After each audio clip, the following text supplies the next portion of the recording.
Bismillahirrahmanirrahim. Assalamualaikum warahmatullahi wabarakatuh. Halo teman-teman, jumpa lagi di channel Ojo Gede. Terima kasih kepada teman-teman yang telah mendengarkan dan telah mensupport channel ini, agar channel ini makin berkembang dan bisa diterima oleh khalayak yang lebih ramai.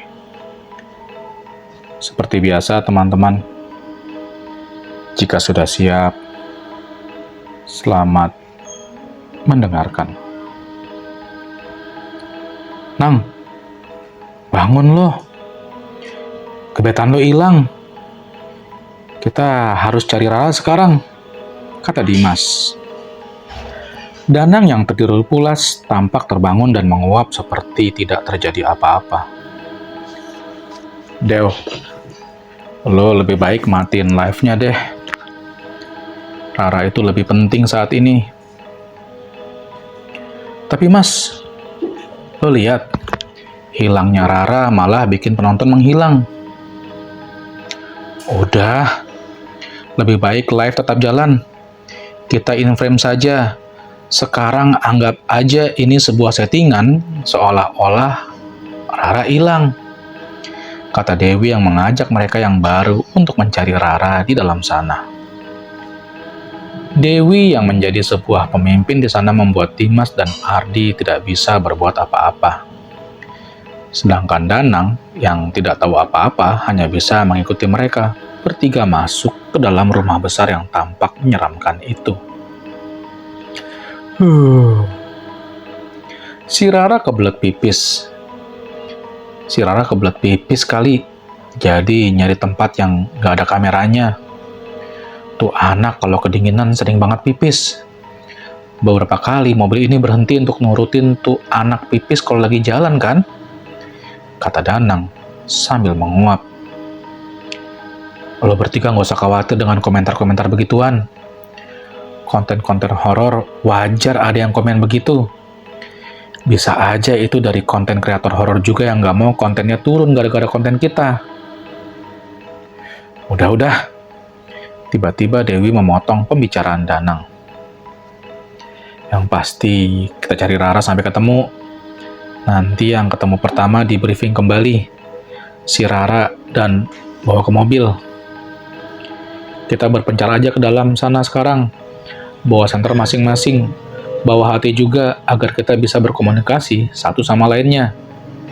Ingat, apapun yang terjadi kita udah sepakat untuk jalanin ini. Apalagi setelah gue lihat yang gift begitu banyak, gue yakin konten ini akan viral.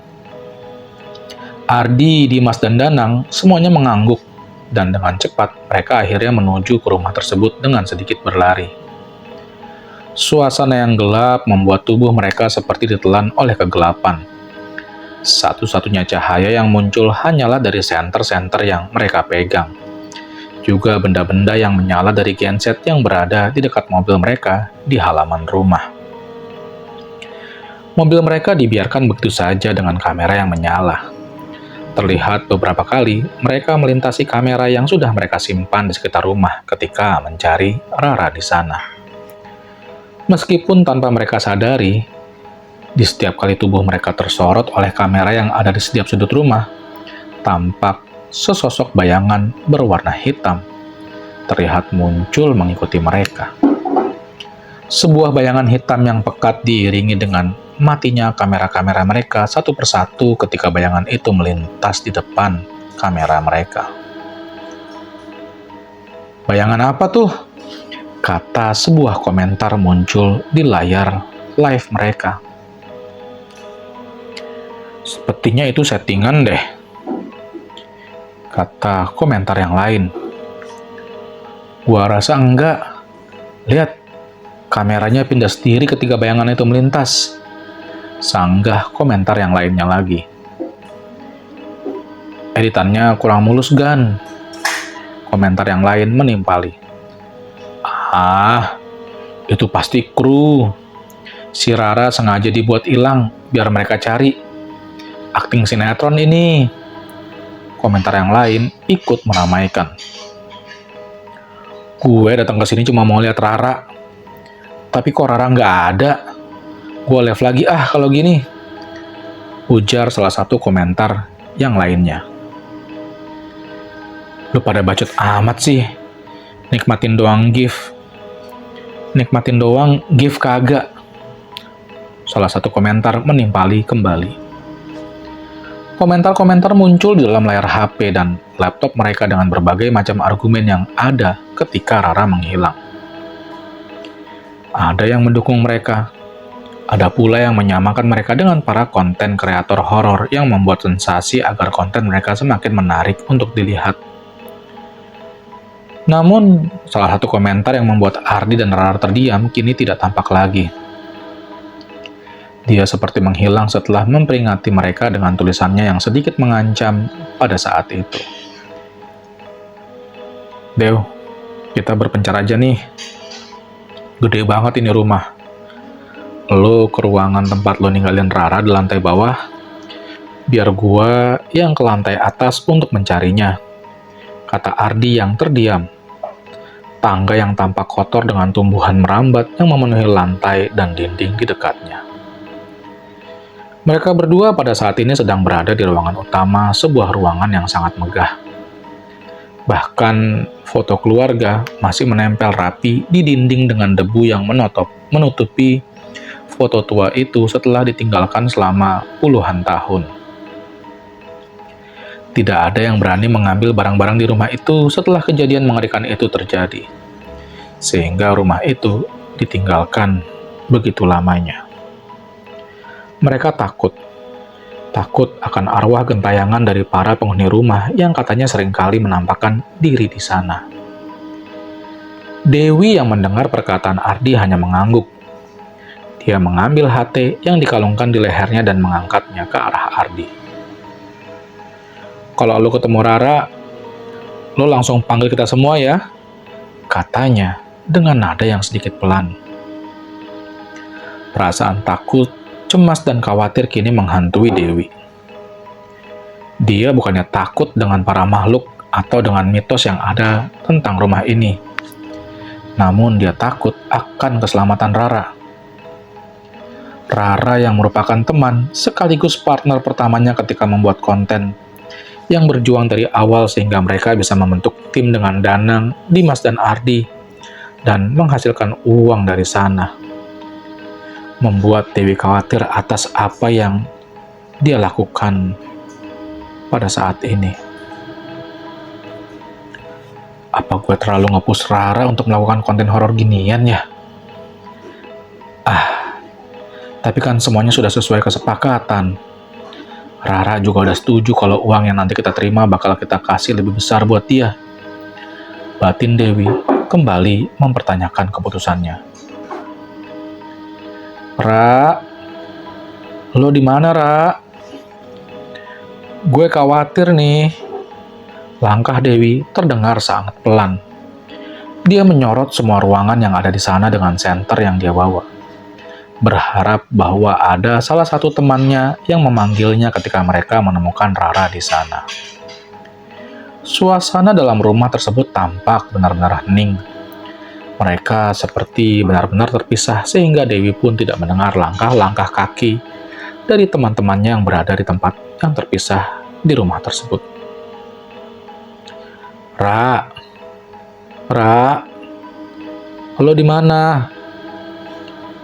Batin Dewi tak henti-hentinya memanggil nama temannya.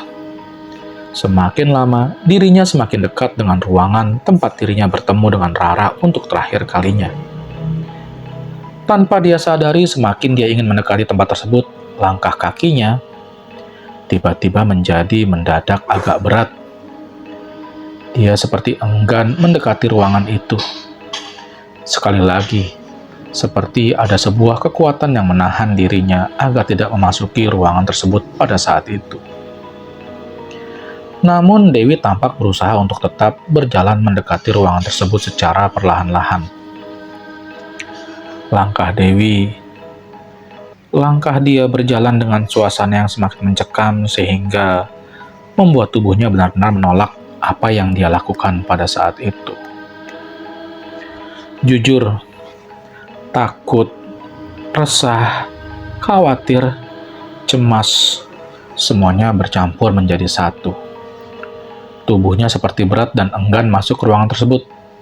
Meskipun dirinya terus memaksakan diri hingga akhirnya dia pun memasuki ruangan tersebut dengan cahaya senter yang dia pegang. Namun ketika dia melihat ruangan itu dengan cahaya senternya, tubuhnya mendadak kaku. Tangannya tiba-tiba bergetar dengan sangat hebat. Bahkan seketika keringat dingin muncul di sekujur tubuhnya. Dia berdiri sedikit lama dengan tubuh yang bergetar hebat, hingga akhirnya dia mengangkat HT yang dia pegang dan dia dekatkan ke arah mulutnya. Seketika, dia berteriak, mencoba memanggil semua teman-temannya dengan nada yang ketakutan. "Kalian semua, ke sini! Cepat! Kalau tidak, Rara akan mati!" Tayangan live yang masih menyala membuat penonton semakin lama semakin ramai. Nampak seseorang yang sedang melihat live itu di sebuah meja kecil di sebuah warung kopi yang berada di pinggiran kota. Beberapa kali dia menghisap rokoknya sambil melihat live tersebut. Dia hanya bisa menggelengkan kepalanya ketika dia melihat apa yang sebenarnya terjadi di sana. Dan dia sepertinya mengetahui sesuatu tentang rumah itu dan kejadian hilangnya Rara dalam live itu. Namun belum sempat live-nya selesai, dia mematikan layar di HP-nya. Tak lama dia berdiri dan membayar kopi dan rokok yang sudah dipesan. Wajahnya tampak serius, dengan rokok yang dihisap sambil berjalan meninggalkan warung itu dengan berjalan kaki. Dan ketika beberapa langkah berjalan, dia akhirnya melempar rokoknya sambil bergumam. "Tim Rara Sukma ya? Waktu pun berlalu. Rara yang tidak sadarkan diri akhirnya terbangun. Dia seperti tidak ingat apa yang terjadi dalam sana. Namun dia merasa takut ketika dia melihat kembali rumah itu dari kejauhan. Karena seperti ada banyak mata yang menatapnya dari dalam rumah. Dewi akhirnya memerintahkan mereka semua untuk mengakhiri live yang mereka lakukan. Dimas merasa senang atas apa gift yang diterima oleh mereka. "Wi, gua lihat yang nyawer banyak nih. Bahkan lebih banyak dari konten-konten kita yang lain. Apalagi siapa tuh yang akunnya D_BT. Dia beberapa kali kirim singa ke kita. 1 singa aja udah jutaan. Ini lebih dari 10 kali dia ngirim begituan," kata Dimas yang terlihat senang. "Hush, jangan sekarang bahas gituan. Lihat Lara. Shock seperti itu atas apa yang terjadi semalam," kata Dewi yang memotong pembicaraan Dimas. "Lebih baik kita pulang. Antar Rara untuk beristirahat di kosnya dan kita bahas ini lagi di base camp."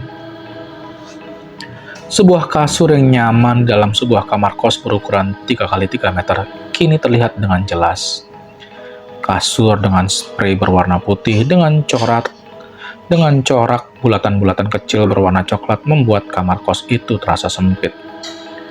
Terlihat Rara nampak masih lelap tertidur. Tubuh dan pikirannya benar-benar terasa tercampur aduk oleh rasa takut yang dia alami semalam. Suasana hening kos yang dia tinggali membuat dirinya bisa memejamkan mata dan tertidur pulas di hari itu. Perjalanan yang jauh membuat dia sampai ke kosan ketika siang. Karena rasa capek yang dia rasakan benar-benar terasa, sehingga dia langsung beristirahat. Hingga tak terasa hari pun kembali berganti malam ketika dia tidur di kasur empuknya. Rasa lelah yang Rara rasakan tidak serta-merta membiarkan perutnya yang kini keroncongan. Terakhir dia makan adalah sarapan pagi bersama Dewi dan timnya ketika dia pulang dari rumah mewah tersebut. Dan hingga malam tiba, perutnya belum terisi kembali. Perutnya tidak bisa berkompromi. Dia harus mengisinya sebelum akhirnya kembali beristirahat. Apa yang terjadi kemarin malam rupanya sudah dilupakan oleh Rara. Hiruk-pikuk manusia yang berlalu lalang di sekitar kosnya membuat Rara merasa aman. Rara pun akhirnya bangun dari tidurnya. Pandangannya tertuju kepada jam dinding yang menunjukkan jam 23.00 malam. Gua tidur sampai mau tengah malam begini. Masih ada sisa nasi goreng nggak ya jam segini? Gumam Rara dalam hatinya. Dengan wajahnya yang nampak masih mengantuk, dia akhirnya berdiri, mengambil dompet yang ada di meja kecil di sebelah kasurnya dan mengambil uang 50 ribuan untuk dia bawa keluar mencari makan pada saat itu. Tidak ada perasaan khawatir lagi sekarang, karena masih banyak sekali mahasiswa yang masih beraktivitas di malam yang larut ini. Seperti sudah terbiasa keluar malam, akhirnya Rara memakai sweater tipisnya dan memakai sendal jepit untuk keluar. Kosan tersebut adalah kosan yang memanjang, berisi 10 kamar. Sebuah kosan yang tidak terlalu megah, namun lebih baik daripada kosan dirinya, ketika dirinya belum aktif membuat konten dengan Dewi dan timnya. Nampak, sebuah lorong panjang terlihat, dan Rara yang baru keluar nampak melihat ke kiri dan kanan untuk melihat keadaan kos yang kini nampak sedikit gelap. Namun entah mengapa, kini pandangannya terhenti ketika menatap sesuatu yang berada di ujung kos, tepat di ujung lorong yang bersebelahan dengan kamar mandi untuk para penghuni kos yang ada di sana. Karena di sana dia melihat seorang anak kecil yang nampak terlihat asik memainkan handuk para penghuni kos. Meskipun dia tidak bisa terlihat dengan jelas wajah anak kecil tersebut, namun dia merasa aneh karena tidak ada penghuni kosan yang tinggal sambil membawa anak kecil. Hei, hei! Rara yang beranggapan bahwa dia adalah salah satu warga yang sedang iseng untuk mengambil handuk dari para penghuni kos yang tinggal di sana, mencoba memanggilnya agar dirinya tahu bahwa ada seseorang yang sedang mengawasinya pada saat itu. Ngapain lo? Mau curi handuk ya? Kata Rara sambil mendekati anak kecil itu. Anak kecil itu rupanya mendengar suara Rara. Dia pun akhirnya memalingkan wajahnya ke arah Rara yang berjalan mendekati dirinya pada saat itu. Namun dia berkata kepadanya sambil tersenyum kecil, seperti ada sesuatu yang membuat dia senang ketika Rara memanggilnya pada malam itu. Kak, kok bisa lihat aku sekarang kalau aku ada di sini? Katanya dengan senyumnya yang menyeringai dan taring kecil yang keluar dari mulutnya. Rara tiba-tiba terdiam. Wajahnya yang tadinya biasa-biasa saja, kini mulai berubah menjadi pucat. Bahkan, uang yang dia pegang untuk membeli nasi goreng pun tak sengaja dia jatuhkan ke tanah tanpa dia sadari. Bagaimana tidak? Apa yang Rara lihat adalah sebuah anak kecil dengan wajahnya yang nampak menghitam, dengan kelopak matanya yang berwarna putih dan mata yang menatapnya berwarna sedikit kemerah-merahan.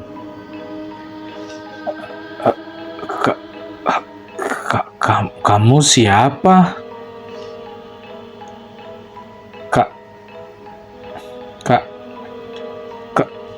Kamu bukan manusia, kan? Ayo ngaku. Rara mencoba memberanikan diri. Dia merasa bahwa anak kecil itu tidak berbahaya, karena dia terlihat tersenyum dan menatapnya tanpa ada sinyal-sinyal untuk menyerangnya seperti yang terjadi kemarin malam. Anak kecil itu hanya memeringkan kepalanya di depan Rara. Dia terlihat senang, karena mungkin kini ada manusia yang bisa melihatnya sehingga dirinya bisa berinteraksi dengannya. Aku sudah ada di sini sebelum bangunan ini ada loh, Kak. Kakaknya aja yang tidak tahu bahwa aku ini ada. Padahal tiap ada orang yang berada di kamar itu, aku sering ketuk-ketuk pintunya loh tiap malam, supaya aku bisa ngobrol dengan mereka. Tapi nyatanya sering tidak ada yang kuat lama-lama di ruangan itu, kata anak kecil itu sambil menunjuk ke kamar yang ada di dekatnya. Rara kembali terdiam. Dia ingat bahwa kamar yang dia tunjuk adalah kamar yang telah lama kosong. Bersambung lagi ya teman-teman. Jangan lupa untuk terus mengikuti ceritanya di channel Ojo Wedi. Akhir kata, wassalamualaikum warahmatullahi wabarakatuh.